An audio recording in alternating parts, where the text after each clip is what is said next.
الجزائر، وعودة اسلام سليماني من امام المدافع مهوانسو لاعب نادي سبارتا برا. التشيكي الركنيه تنفذ خطيره، ومبولحي يقتل. وين رايح بالخيط؟ الكره خطيره من هناك على الجهه اليسرى، والتوغل صعب. الكره عدنا نرجع تذوب المراوغه. اول كره صعبه لمنتخب زيمبابوي. وين رايحين؟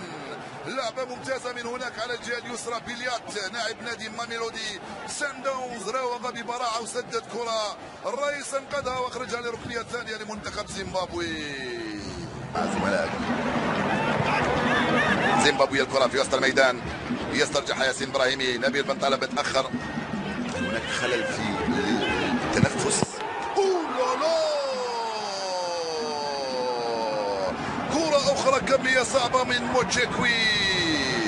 رايس وهاب مبولحي ينقذ المنتخب الجزائري في هذه اللحظات من جول ثاني. في وقت كنت أتساءل هل لديكم مشكل في استنشاق الهواء وفي التنفس؟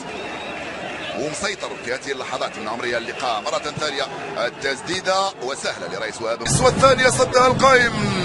لو لو لو لو كمية رائعة هكذا مثل ما جاءت، سددها كرة عالية في القائم الثاني.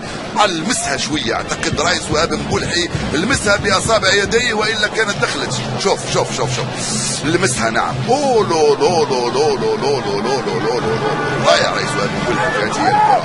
لم يقدر في افريقيا غير يا رياض. وانطلاقة صعبة لصالح عناصر منتخب زيمبابوي. حذري يا عيسى مندي، حذري يا عيسى، حذري يا عيسى، حذري يا عيسى. المراوغة عيسى بابا جول.